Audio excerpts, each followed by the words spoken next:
اچھائیاں، خوبصورتی جو ہوتی ہے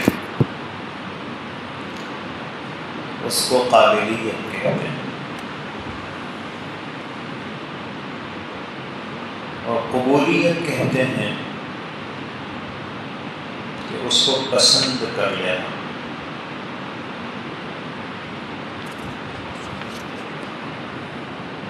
عام طور پر لوگ کسی چیز کو جو پسند کرتے ہیں وہ خوبیوں، صلاحیتوں اور اچھائیوں کی بنیاد پر،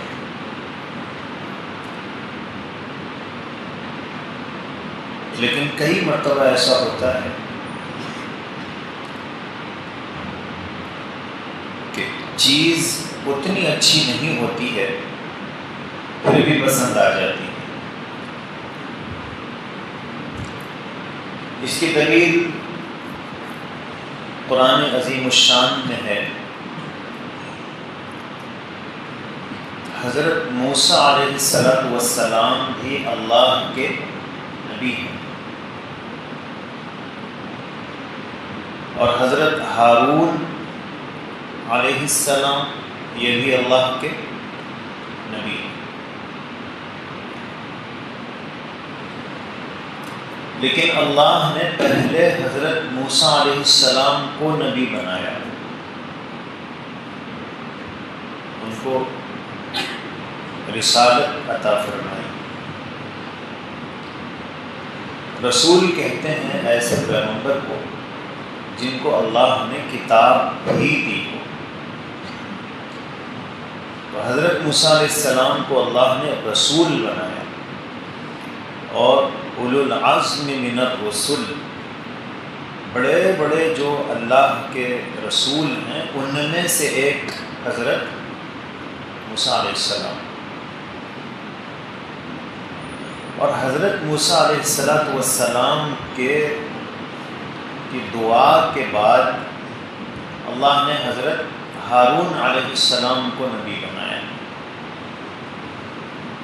اب قرآن کہتا ہے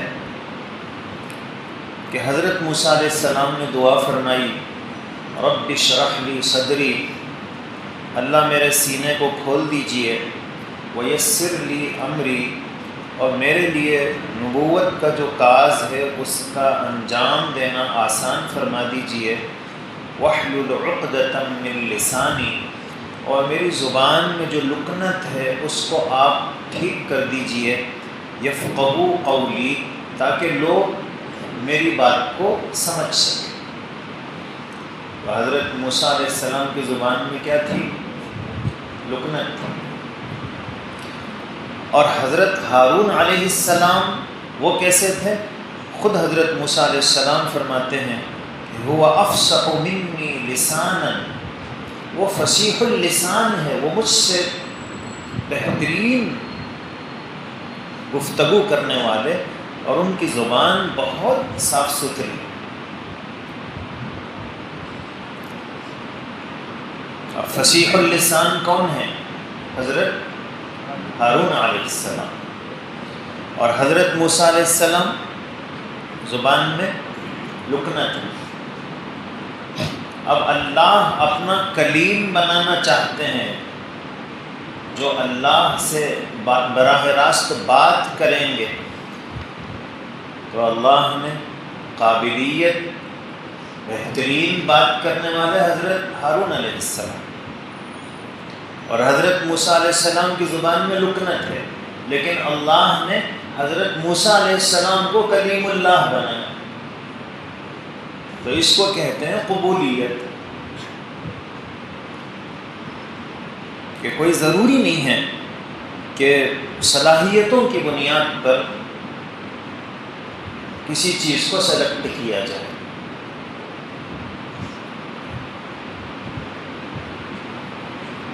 پوری دنیا میں کتنے سرسبز اور شاداب پہاڑ موجود نہیں، ایسے خوبصورت پہاڑ ہیں کہ ان کو دیکھ کر جی چاہتا ہے کہ بس دیکھتے ہی رہیں، مگر اللہ تعالیٰ نے حضرت موسیٰ علیہ السلام سے ہم کلامی کے لیے، بات چیت کے لیے جس پہاڑ کا انتخاب فرمایا وہ کوہ طور ہے، اور اس پر کہیں کوئی سبزہ نہیں۔ تو خوبصورت اور سرسبز و شاداب پہاڑ اللہ نے ان کو پسند نہیں کیا اپنے کلام کے لیے، اور کوہ طور کو سلیکٹ کر لیا۔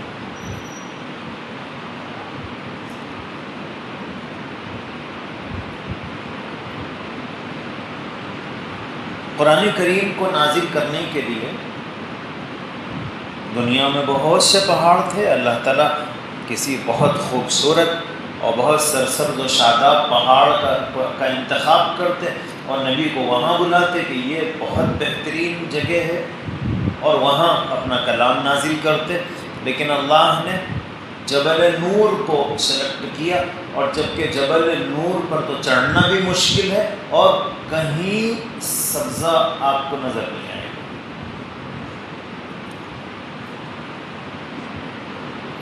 اللہ کے نبی صلی اللہ علیہ وسلم نے احد پہاڑ کے بارے میں فرمایا ھذا جبل یحبنا ونحبہ، کہ یہ پہاڑ ہے جس کو ہم پسند کرتے ہیں، ہم اس سے محبت کرتے ہیں، اور یہ پہاڑ ہم سے محبت کرتا ہے۔ آپ جبل احد کو دیکھیے، مشکل ہی سے کہیں آپ کو کوئی چھوٹا سا پودا ملے گا، ورنہ تو سارا پہاڑ بالکل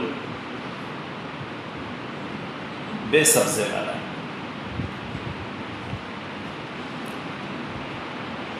تاریخ میں یہ جو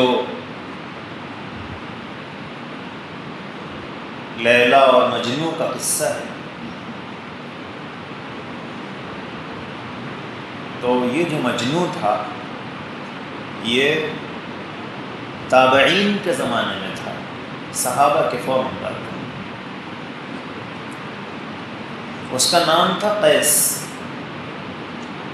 مگر وہ لیلا کی محبت میں اتنا آگے بڑھ گیا تھا کہ لوگ اس کو پاگل کہتے تھے۔ ایک مرتبہ بادشاہ نے سوچا کہ بھی یہ قیس اتنا دیوانہ بن کے لیلا کے پیچھے بھاگ رہا ہے، آخر لیلا کتنی خوبصورت ہے کہ یہ دیوانہ ہو گیا۔ تو لیلا کو بلوایا۔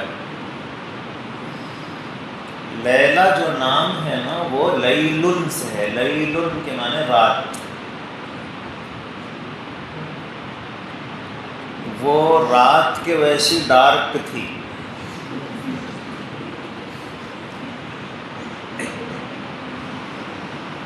اب جب بادشاہ نے دیکھا تو قیس کو بلایا اور کہا کہ ارے دیوانے، یہ لیلا کو تم نے دیکھا ہے، خامخواہ دیوانے بن گئے۔ تو قیس نے کہا کہ آپ اپنی نگاہوں سے دیکھ رہے ہیں، میری آنکھوں سے دیکھیے۔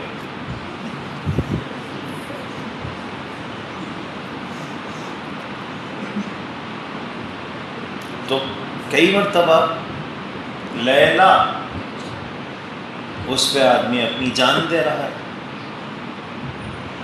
جبکہ دیکھنے میں کوئی خوبصورتی کی چیز ہی نہیں ہے اس میں۔ تو معلوم ہوا کہ جو چیز خوبصورت اور خوبصیرت ہو وہ پسند بھی آ جائے یہ کوئی ضروری نہیں ہے۔ ہم دکان پر گھر لینے کے لیے گئے اور دکاندار سے ہم نے کہا کہ مجھے انگور چاہیے۔ دکاندار نے کہا کہ کیلے بہت اچھے ہیں، موز بہت اچھے ہیں، ذائقے دار ہیں۔ تو ہم کیا کہتے ہیں، مجھے نہیں چاہیے۔ تو ایک چیز بہت اچھی ہے مگر ہمیں نہیں چاہیے، ہمیں پسند نہیں ہے۔ آپ کئی مرتبہ دیکھتے ہیں کہ بہت سی عورتیں ہوتی ہیں شکل و صورت کے اعتبار سے بہت اچھی، رنگ کے اعتبار سے بہت بہتر، مگر ان کو طلاق ہو جاتی ہے۔ اور کتنی ہی عورتیں شکل و صورت کے اعتبار سے ویسی نہیں ہوتی ہیں، مگر ان کی گاڑی چھنتی ہے شوہر سے، ماشاءاللہ لیلا مجنوں پیچھے ہو جاتے ہیں۔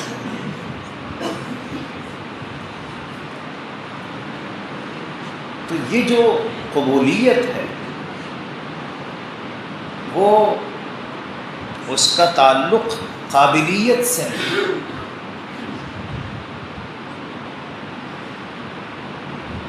حضرت مولانا الیاس صاحب رحمۃ اللہ علیہ، ان کی زبان میں بھی لکنت تھی، اور جب وہ تقریر کرتے تھے تو اس میں زیادہ الفاظ عربی کے رہتے تھے۔ عام زبان میں تقریر بھی ان کے لیے مشکل تھی، عربی زبان کا ان کی زبان پر اتنا غلبہ تھا، مگر دعائیں کرتے تھے کہ اللہ آپ مجھ سے دین کا کام لے لیجیے۔ اور اکثر دعاؤں میں ایک شعر پڑھا کرتے تھے کہ نہ کالی کو دیکھے نہ گوری کو دیکھے، پیا جس کو چاہے سہاگن وہی، شوہر جس کو پسند کر لیا تو بس دلہن وہی ہے۔ نہ پھوہڑ کو دیکھے نہ سگھڑ کو دیکھے، پھوہڑ کہتے ہیں بد سلیقہ، کچھ بھی سلیقہ نہیں، کپڑے ادھر رکابیاں ادھر، پورا گھر بکھرا ہوا ہے، اور ایک بہت سلیقہ مند ہے تو اسے کہتے ہیں سگھڑ۔ تو پھوہڑ کو دیکھے نہ سگھڑ کو دیکھے، پیا جس کو چاہے سہاگن وہی۔ تو دعا کرتے تھے کہ اللہ میری زبان میں لکنت ہے، لیکن آپ پسند فرما لیں گے تو پھر کام بن جائے گا۔ تو اللہ نے ایسی قبولیت عطا فرمائی کہ آج ساری دنیا ان کی زبان بول رہی ہے۔ تو قابلیت اصل نہیں ہے، قبولیت اصل ہے۔ ہم نے صبح سنا کہ حضرت بلال کالے پلوٹے، حبشی النسل، موٹے موٹے ہونٹ، اور دیکھنے میں بالکل بدصورت، مگر اللہ نے ایسا قبول فرمایا کہ زمین پر چلتے تھے تو آسمان پر ان کے چلنے کی آواز آتی تھی۔ اور ولید جیسا خوبصورت انسان، ابو جہل جیسا انتہائی ذہین آدمی، ہم لوگ ابو جہل کو ابو جہل کہتے ہیں، یہ مسلمان کہتے ہیں، ورنہ تو وہ اتنا قابل تھا، اس کے پاس اتنی صلاحیتیں تھیں کہ حضور اکرم صلی اللہ علیہ وسلم دعا فرماتے تھے کہ اللہ دو عمروں میں سے کسی ایک عمر کو آپ اسلام کی توفیق عطا فرما دیجئے، ایک بھی مسلمان ہو جائے گا تو پورا مکہ مسلمان ہو جائے گا۔ وہ جو دو عمر تھے نا، ایک تو وہ عمر ہیں جن کو ہم جانتے ہیں، حضرت عمر فاروق، اور دوسرے ابو جہل کا نام ہے عمرو۔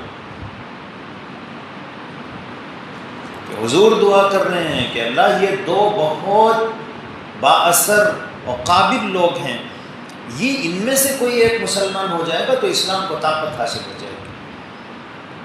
تو اب اندازہ لگا سکتے ہیں کہ ابو جہل کتنا قابل آدمی تھا۔ اس کو اس زمانے میں ابو جہل نہیں کہتے تھے، ابو الحکم کہتے تھے، اس کا خطاب تھا ابو الحکم۔ بڑے بڑے جھگڑوں کو چٹکیوں میں حل کر دیتا تھا، اتنا ذہین تھا۔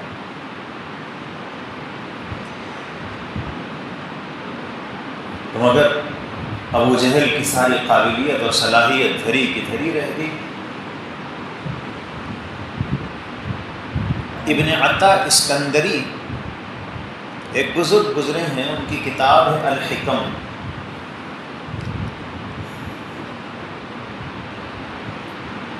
اللہ نے ایسی حکمتوں سے ان کو نوازا تھا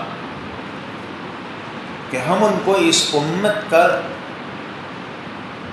لقمان حکیم کہہ سکتے ہیں۔ جامعہ ازہر جو ہے، مصر کی جو یونیورسٹی ہے، اس کو جو پوری دنیا میں شہرت ملی، ایسے ہی اساتذہ کی وجہ سے۔ وہ اپنی کتاب میں لکھتے ہیں کہ ربما فتح لک باب الطاعۃ وما فتح لک باب القبول، کہ کئی مرتبہ ایسا ہوتا ہے کہ اللہ تعالیٰ اطاعت کا دروازہ کھول دیتے ہیں، یعنی آدمی بہت نیکیاں کرتا ہے، نمازیں پڑھ رہا ہے، روزے رکھ رہا ہے، لیکن وما فتح لک باب القبول، قبولیت کا دروازہ نہیں کھولتے ہیں۔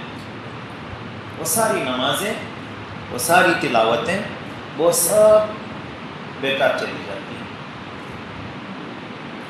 اس کی مثال دیکھنا ہو تو ہمارے پاس شیطان موجود ہے،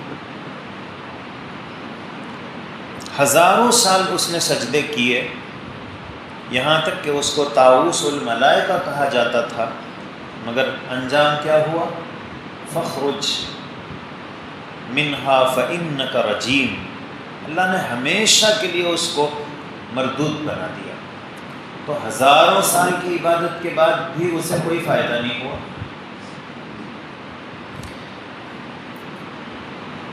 بنی اسرائیل میں ایک آدمی تھا، اس کا نام ہے بلعم بن باعورہ۔ 400 سال اس نے ایسی عبادت کی اللہ کی کہ اس عبادت کے نتیجے میں وہ مستجاب الدعا بن گیا۔ مستجاب الدعا کہتے ہیں کہ اللہ جو دعا وہ بندہ کرے اس کی دعا کو قبول فرما لیتے ہیں۔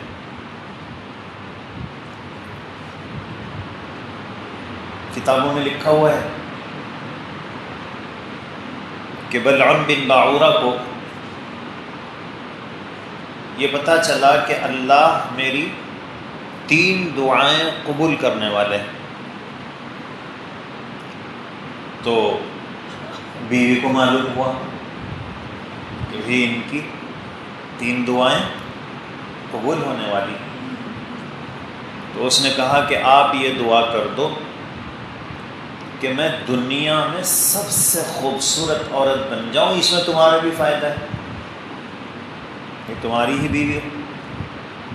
تو انہوں نے سوچا کہ چلو اس میں اپنا بھی فائدہ ہے، تو انہوں نے دعا کر دی، تو وہ دنیا کی سب سے حسین عورت بن گئی۔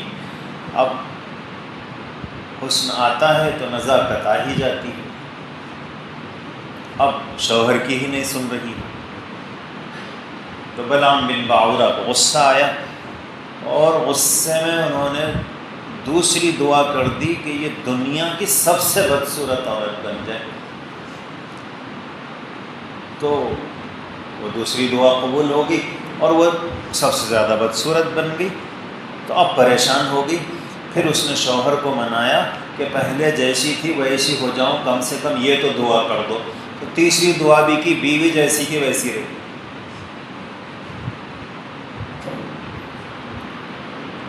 تو بلعم بن باعورہ مستجاب الدعا بن گیا،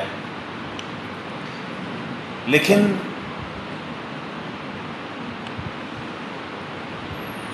اس سے ایک کوتاہی ہو گئی کہ اس کی قوم کے لوگوں نے کہا کہ موسیٰ علیہ السلام کے خلاف تم بد دعا کرو، تو اس نے پہلے تو انکار کیا، مگر جب بیوی کے ذریعے اس کو سمجھایا گیا تو اس نے ارادہ کیا، مگر جیسے ہی زبان کھولتا تو اپنی ہی قوم کے خلاف بد دعائیں نکلتی، لیکن بہرحال اس نے ارادہ کیا نبی کے خلاف بد دعا کرنے کا، تو پھر قرآن کہتا ہے کہ فَمَثَلُهُ كَمَثَلِ الْكَلْبِ، کہ وہ جو بلعام بن باعورہ ایمان بھی چلا گیا اور مرنے سے پہلے کتا جس طرح اپنی زبان کو باہر نکال کر ہانپتا ہے، اس طرح ہانپتے ہانپتے وہ اس دنیا سے چلا گیا۔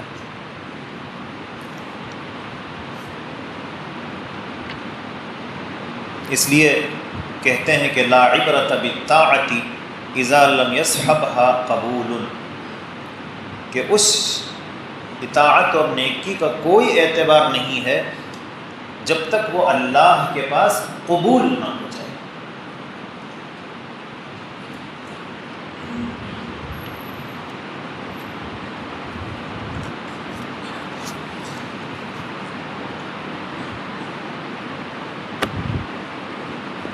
اور حقیقت یہ ہے کہ ہم چاہے اللہ کی کتنی ہی بہترین عبادت کریں، وہ اللہ تعالیٰ کی شان اتنی بلند ہے کہ پروردگار کی بلندی اور کبریائی کے سامنے یہ سب عبادتیں یہ الٹی ترچھی لکیر ہیں۔ یہی وجہ ہے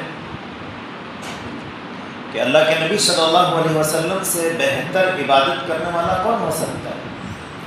لیکن حضور فرماتے تھے ما عبدناک حق عبادتک، اللہ آپ کی عبادت جیسا کرنا چاہیے میں اس کا حق ادا نہیں کر سکا۔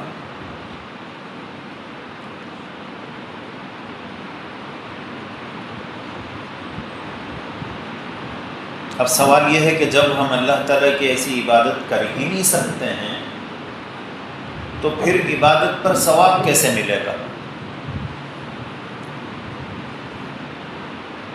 اس کو بالکل ایسے سمجھیں کہ بچہ پہلی مرتبہ اسکول گیا، استاذ نے تختی کے اوپر کچھ لکھا اور کہا کہ اس کی مشق کرو، پریکٹس کرو، اور بچے نے اس کے اوپر پریکٹس کی۔ پہلا دن ہے، ایک لکیر بھی سیدھی نہیں، ہر لکیر ٹیڑھی، پورے سری لنکا کا نقشہ بنا ہوا ہے۔ اب چھٹی ہوئی، بچہ گھر آیا، اب وہ اپنی امی کو خوش ہو کر دکھاتا ہے کہ مجھے لکھنا آ گیا۔ اب امی دیکھتی ہیں ایک لکیر بھی سیدھی نہیں ہے، ہر لکیر ٹیڑھی۔ مگر ماں کیا کہتی ہے؟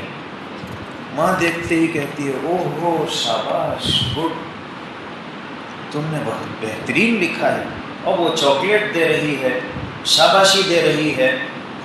تو وہ جو چاکلیٹ دے رہی ہے اور شاباشی دے رہی ہے وہ اس لیے نہیں ہے کہ بچے نے واقعی صحیح لکھا ہے، بلکہ اس کو جو شاباشی مل رہی ہے وہ صرف اس بنیاد پر مل رہی ہے کہ اس میں جتنی طاقت تھی اس نے وہ کام کر دیا۔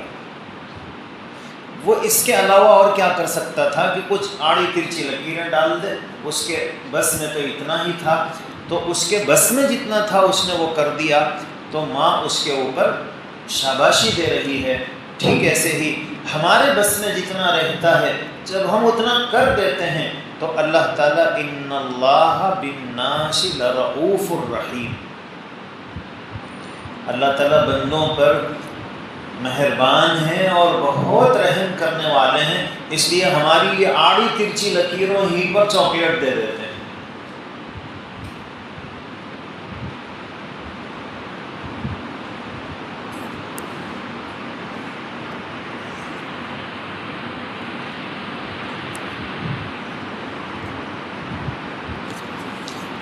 یہ جو جنت ملے گی وہ صرف اللہ تعالیٰ کی رحمت کی بنیاد پر ملے گی۔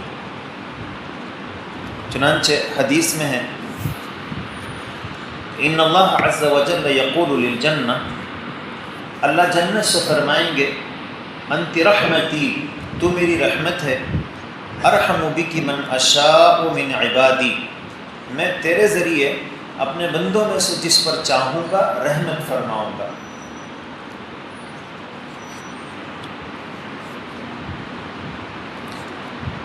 ابن جوزی رحمۃ اللہ علیہ فرماتے ہیں کہ ان توفیق العمل من رحمت اللہ، کہ بندے کو اعمال کی جو توفیق ملتی ہے وہ بھی اللہ کی رحمت کی وجہ سے ملتی ہے۔ ولولا رحمت اللہ السابقہ ما حصل الایمان ولا الطاعۃ التي يحصل بها النجاة، اگر اللہ کی توفیق نہ ہوتی تو نہ ایمان ملتا نہ عمل کرنے کی توفیق ملتی۔ تو معلوم ہوا کہ اگر عمل کی توفیق ملی تو یہ بھی اللہ ہی کی رحمت ہے۔ ولا الطاعۃ التي يحصل بها النجاة۔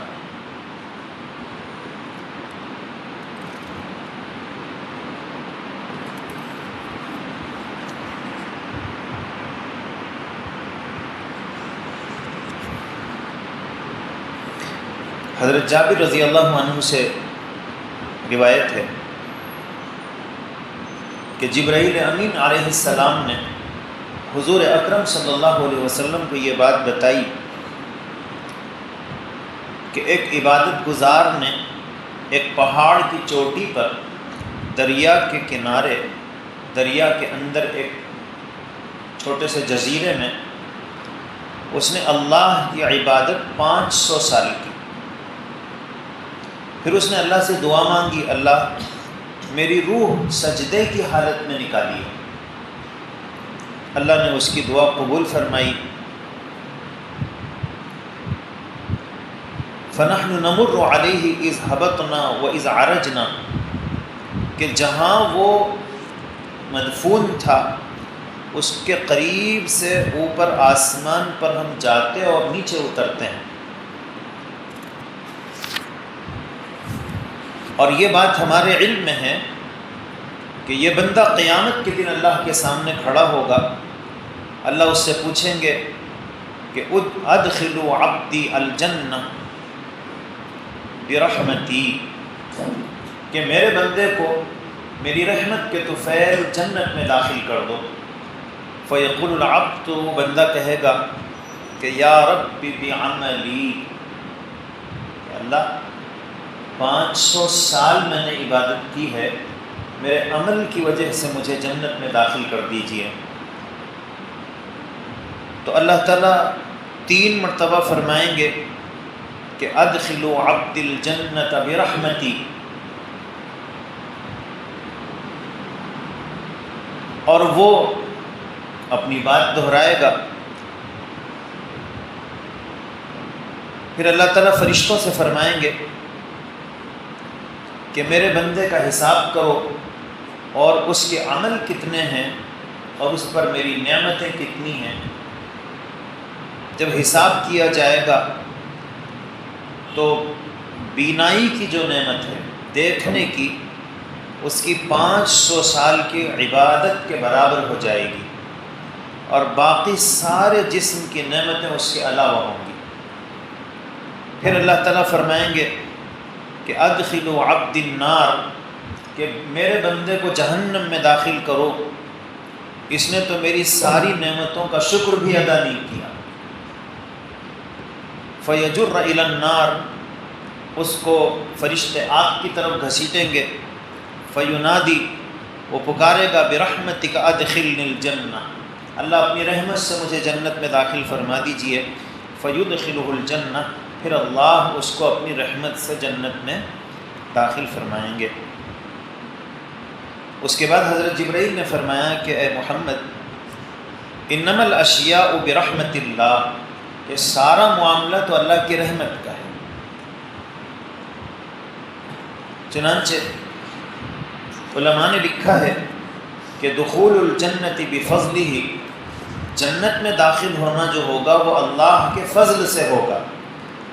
وَدَرَجَاتُهُ بِحَسْبِ الْأَعْمَالِ، اور جنت میں جو درجے ملیں گے وہ اعمال کے اعتبار سے ملیں گے۔ داخلہ جو ہے وہ اللہ کے فضل کی بنیاد پر ہے۔ چنانچہ قرآن میں اللہ تعالیٰ فرماتے ہیں وَلِكُلٍّ دَرَجَاتٌ مِّمَّا عَمِلُوا، کہ ہر ایک کو جو درجات ملیں گے وہ عمل کے اعتبار سے ملیں گے۔ سفیان ثوری رحمۃ اللہ علیہ ایک مرتبہ بہت رو رہے تھے، ان کے ایک دوست آئے اور کہنے لگے کہ معلوم ہوتا ہے کہ کوئی غلطی ہو گئی، کوئی گناہ سرزد ہو گیا۔ حضرت سفیان ثوری کے سامنے ایک گیہوں کا دانہ پڑا ہوا تھا، انہوں نے وہ اٹھا کر دکھایا اور اپنے دوست سے کہنے لگے کہ میں نے اپنی زندگی میں اللہ کی ارادے کے ساتھ اتنی بھی نافرمانی نہیں کی جتنا یہ گیہوں کا دانہ ہے۔ تو پھر اس نے کہا کہ آپ روتے کیوں ہیں؟ تو کہنے لگے روتا اس بات پر ہوں کہ جو نعمت اللہ نے مجھے عطا کی ہے پتہ نہیں وہ موت تک محفوظ بھی رہے گی یا نہیں، کہ جو اعمال، جو نیکیاں، جو ایمان اب ہے وہ مرنے تک رہے گا یا نہیں رہے گا، حالانکہ بس آخری وقت چل رہا ہے اور رو رہے ہیں۔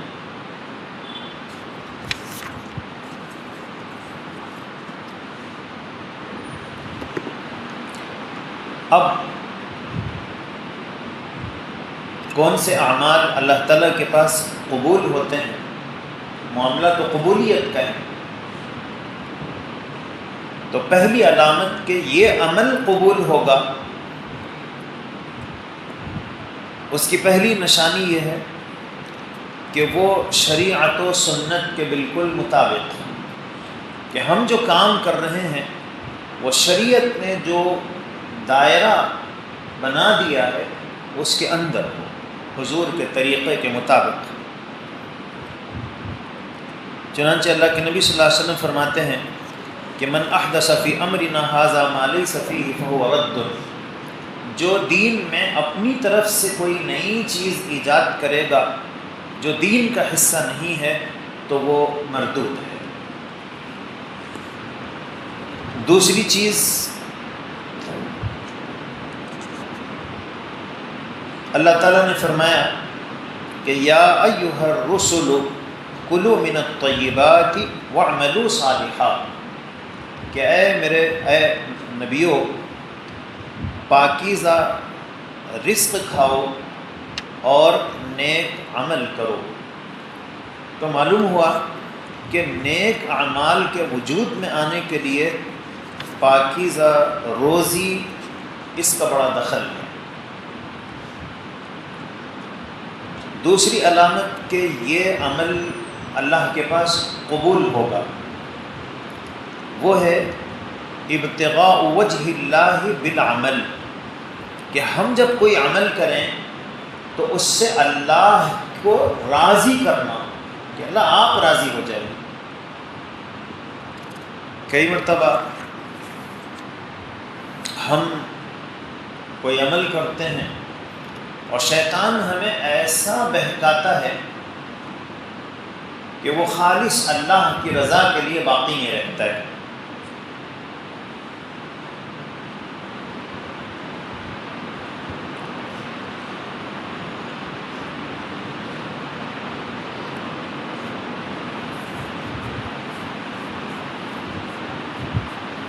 تیسری چیز، تیسری نشانی جو ہے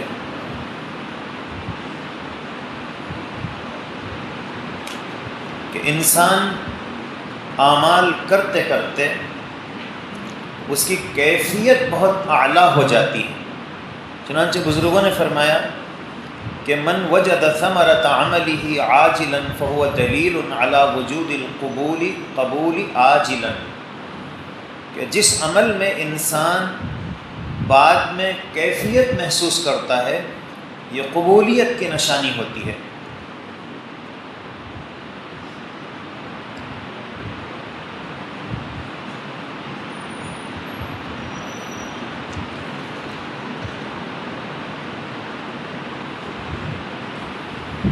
چنانچہ علماء فرماتے ہیں کہ بندہ اگر نماز پڑھ رہا ہے تو اس کو یہ کیفیت حاصل ہونا شروع ہو جائے کہ وہ اللہ کے سامنے کھڑا ہوا ہے، یہ کیفیت اگر اس کو حاصل ہونا شروع ہوئی تو یہ تیسری نشانی ہے کہ اس کا یہ عمل قبول ہو گیا ہے۔ اور چوتھی نشانی ہے المداومۃ علی العمل، کہ ہم پابندی سے اس عمل کو کرتے جا رہے ہیں، کبھی کیے کبھی چھوڑ دیے، تو اس کا مطلب یہ ہوا کہ وہ قبول نہیں ہوا۔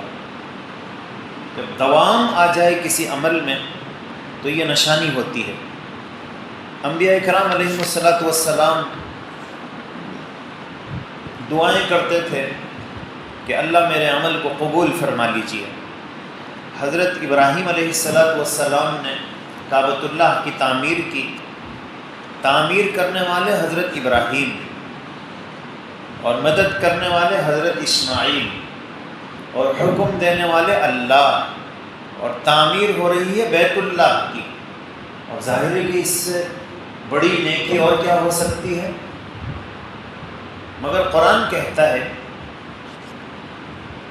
کہ وَإِذْ يَرْفَعُ إِبْرَاهِيمُ الْقَوَاعِدَ مِنَ الْبَيْتِ وَإِسْمَاعِيلُ، کہ جب حضرت ابراہیم علیہ السلام کعبۃ اللہ کی بنیادوں کو اٹھا رہے تھے اور حضرت اسماعیل بھی ساتھ میں تھے، تو انہوں نے کہا تھا ربنا تقبل منا،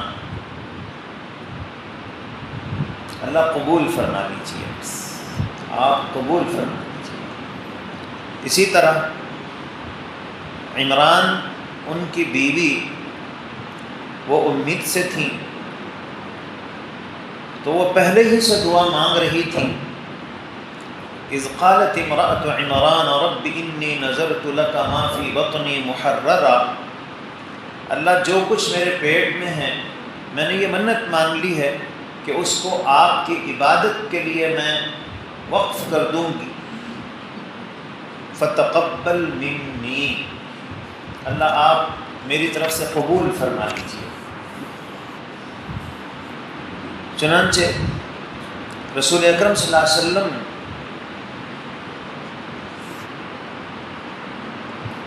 قبولیت کے لیے دعا فرماتے تھے۔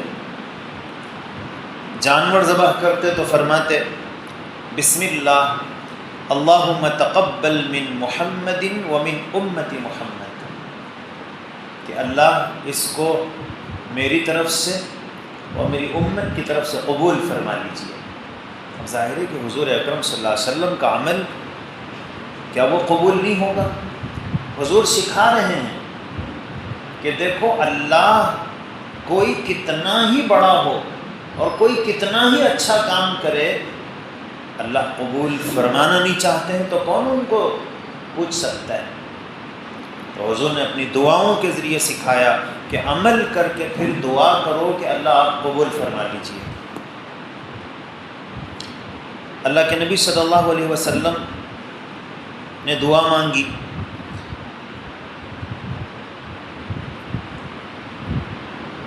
اللہم لک صمت وعلی رزقک افطرت فتقبل منی، کہ اے اللہ میں نے آپ کے لیے روزہ رکھا اور آپ کی دی ہوئی عطا اور نعمت سے میں نے افطار کیا، آپ میری طرف سے اس روزے کو قبول فرما لیجیے۔ حضور اکرم صلی اللہ علیہ وسلم کی دعاؤں میں ہے اللہم تقبل حسناتی، اللہ میری نیکیوں کو قبول فرما لیجیے۔ حضرت ام سلمہ فرماتی ہیں کہ حضور دعا کرتے تھے اللہم انی اسألک علما نافعا ورزقا طیبا وعملا متقبلا، کہ اللہ میں آپ سے مفید علم، پاکیزہ رزق اور ایسے عمل کا سوال کرتا ہوں جس کو آپ نے قبول فرما لیا ہو۔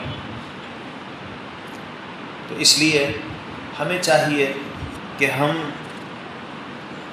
اعمال کریں اور مداومت کے ساتھ، پابندی کے ساتھ اس پر عمل کی کوشش کرتے رہیں، اور دعاؤں کا بھی اہتمام کریں، اپنے عمل کو بڑا نہ سمجھیں، اللہ کی رحمت کو بڑا سمجھیں، اور اللہ تعالیٰ سے ہمیشہ اللہ کی صفت بے نیازی کو اپنے سامنے رکھیں کہ اللہ چاہیں گے تو بڑے سے بڑے عمل کو ریجیکٹ کر دیں گے، اور اللہ چاہیں گے تو چھوٹے سے چھوٹے عمل کی بنیاد پر جنت میں داخل کر سکتے ہیں۔ ہم نے نہیں سنا کہ ایک عورت جو اتنی نیک بھی نہیں تھی، جنگل سے جا رہی تھی، اسے پیاس محسوس ہوئی،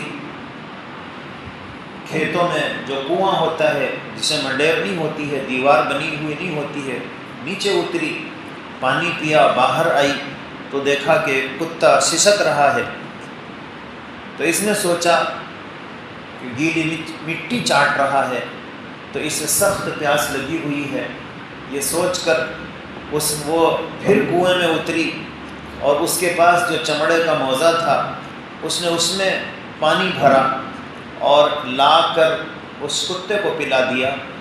اللہ نے بس اس کے اس عمل کو اتنا پسند کیا کہ اس پر اس کی مغفرت فرمائی۔ تو اللہ تعالیٰ کے لیے، اللہ کی رحمت کے لیے کوئی بہت بڑا عمل ضروری نہیں ہے، بس اللہ تعالیٰ قبول فرما لیں تو آدمی کا کام بن جاتا ہے۔ اس لیے ہم اپنے کسی عمل کو پر ناز نہ کریں، جب بھی کوئی عمل کریں تو اللہ تعالیٰ سے عاجزی کے ساتھ اور انکساری کے ساتھ بس یہ دعا کریں کہ اللہ تعالیٰ آپ قبول فرما لیجئے۔ آپ قبول فرما لیں گے تو پھر میرا کام بن جائے گا۔ اللہ تعالیٰ سے دعا ہے اللہ تعالیٰ مجھے آپ کو اپنے اعمال کو اخلاص کے ساتھ کرنے اور پابندی کے ساتھ ان اعمال کو انجام دیتے رہنے کی توفیق نصیب فرمائے۔ وآخر دعوانا الحمد للہ۔